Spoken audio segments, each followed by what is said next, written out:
Welcome to the podcast this week. Today, we're excited to talk about a topic that has kind of been prevalent in society with a rise in mental illness and mental health concerns and just all sorts of things. I feel like since the emergence of technology and easily accessible technology, we're seeing a rise of, mental health crises, as well as just general dysregulation in kids, students, adults, like a whole spectrum, right? And so today we wanted to talk on a topic that is kind of ever emerging in the education field, just based on necessity, based on the statistics, and that is social emotional learning. And a lot of you might be wondering, what the heck is social emotional learning, or SEL is the acronym, since in the education realm, we love acronyms. So if you hear us say SEL, social emotional learning, right?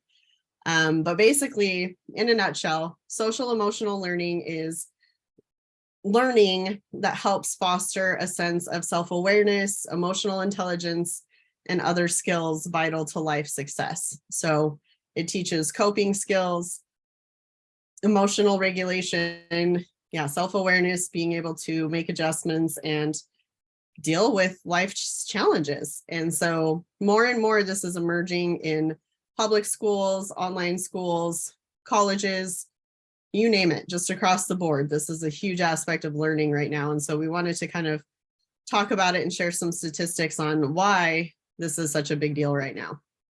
Absolutely. Life is just so much more fast-paced now. For parents, it's just different than when we were kids. School is different. Technology has changed drastically, and we've seen a rise in just different residential treatment centers and facilities that specialize specifically in helping students with technology addictions. That's how big it's become. And where nowadays, with bullying and things like that, I mean, these things follow students now. It's not like when we were kids and, sadly we had to deal with it at school, but when we came home, that was kind of our safe space. So kids are now bringing that with them because their devices are always with them. And it's helpful to be able to have these skills that are taught, because students don't always know how to cope with it. It's not just something that comes natural to everybody. Some might deal with it easier than others, but when you're going through a tough time, having the toolkit, having the skills to be able to cope and able to deal and move forward so that you can function in your everyday life is huge. And if these skills aren't taught, where are kids supposed to learn these skills, right? Yeah. So I think it's great that it's being offered, it's being talked about. If we help our kids now, it's going to make life easier for them in the future, because if they wait till they're adults to find out how to cope with these things, it's going to be that much harder. Right now, if you build those skills, put them into practice, have that support from adults around them that support them, it's just going to set them up for success in the future. Yeah.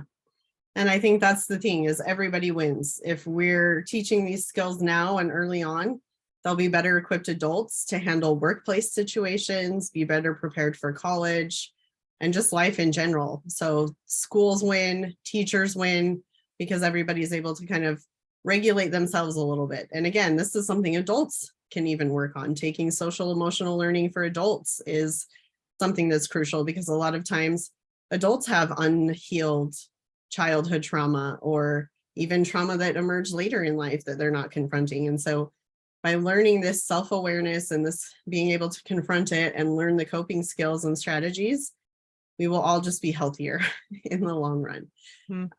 And so as we were looking this up, I was curious what some of the statistics are on social emotional learning, because, it's one of those kind of hot button topics where it's like, well, how do we know it's actually making an impact? Is it actually working? Why are we implementing these things, right? You always have those naysayers that are like, well, is it going to work? Is it going to do it? Like, let's see, show me the facts. And so I was looking up some statistics and found some great stats on Committee for Children. It's cfchildren.org, talking about social emotional learning. And there's a section on there that says research for SEL is key. And so they're conducting the research. They're trying to see if this social emotional learning curriculum is actually being effective for students.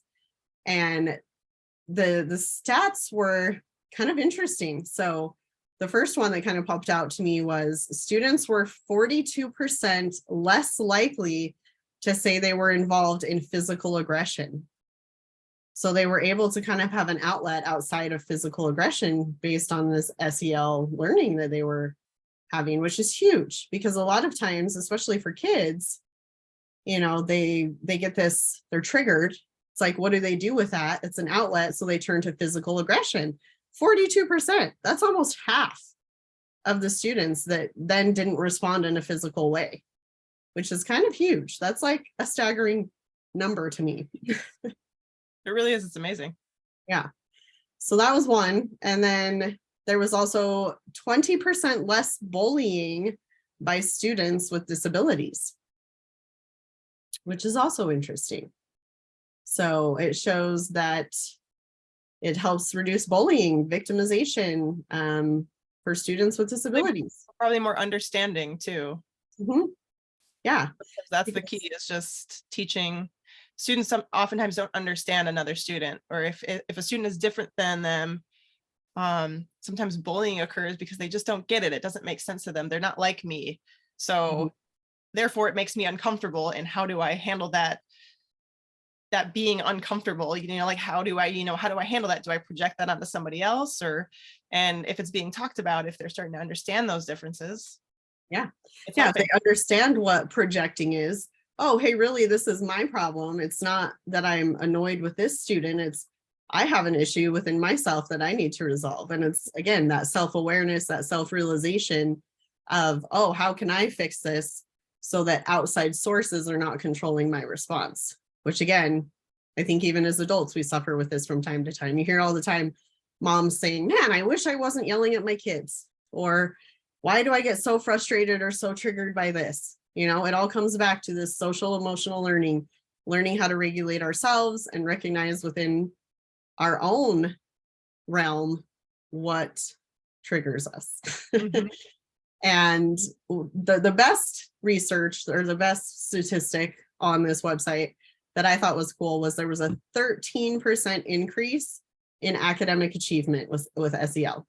So this is something that Sarah and I are huge on. And we've said it from the beginning when we've co-founded the school, was we wanted it to be relationship based so that students could feel like they had a cheerleader helping them, and that if they felt that success in their personal lives, it would cross over to their academic lives.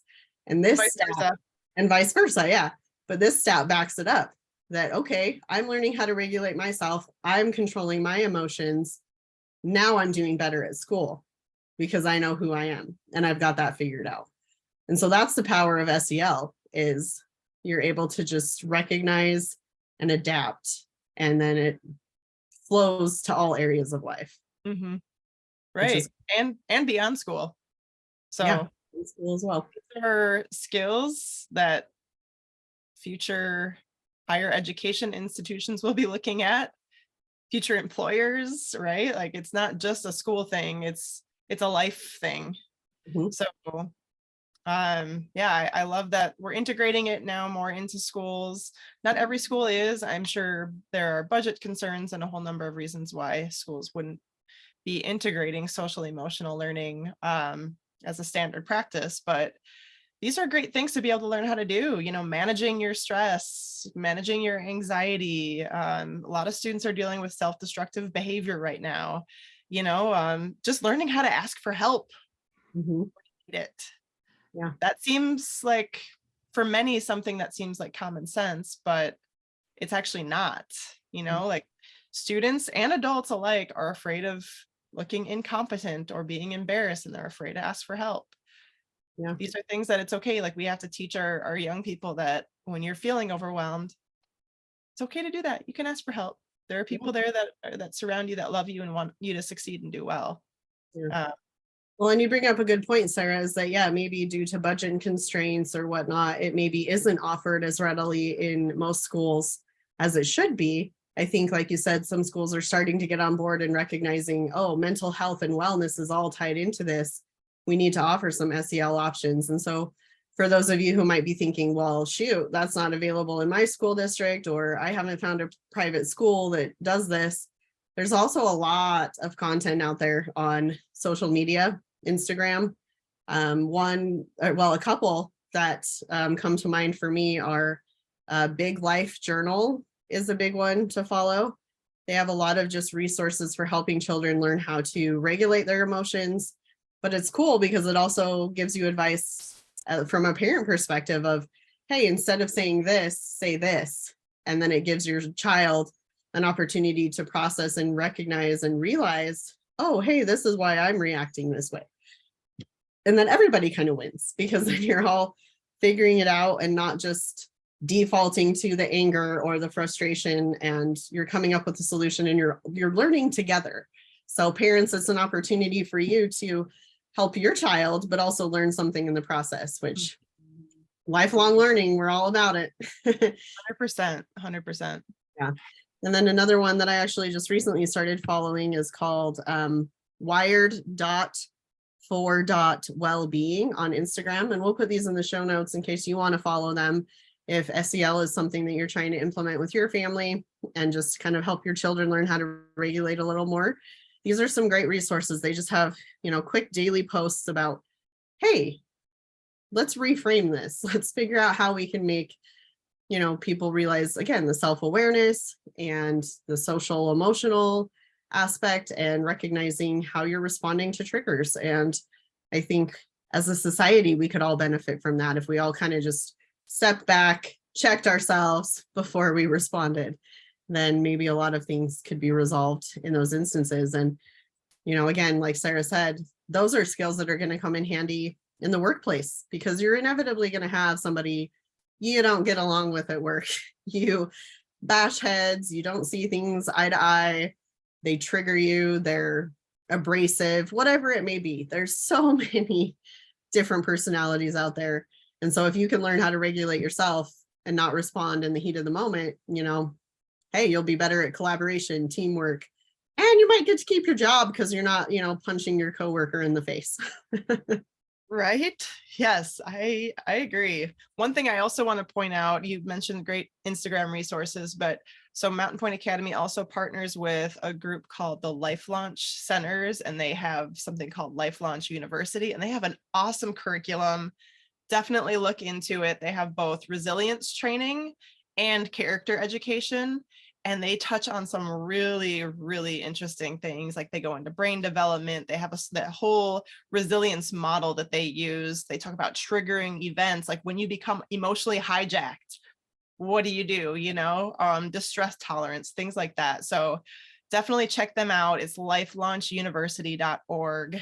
And we can add that as a resource in the notes as well for you guys. Yeah. Let us know if you've had any successes in your personal life with SEL and how it's helped you as an adult, and how maybe you've seen it impact your children. We love to hear the success stories, see how it's changing lives. And so, let us know your thoughts. Share it on the page. And if you have any questions about maybe some of the SEL offerings we have, or like Sarah mentioned, the Life Launch courses, please give us a call. Our link is in the bio. You can always just reach out to us. We're happy to answer questions and be a resource for parents, because we know it's tough navigating these teenage years for students as they're figuring themselves out and also trying to stay caught up with school. So give us a call. We're happy to help, and stay tuned for next week.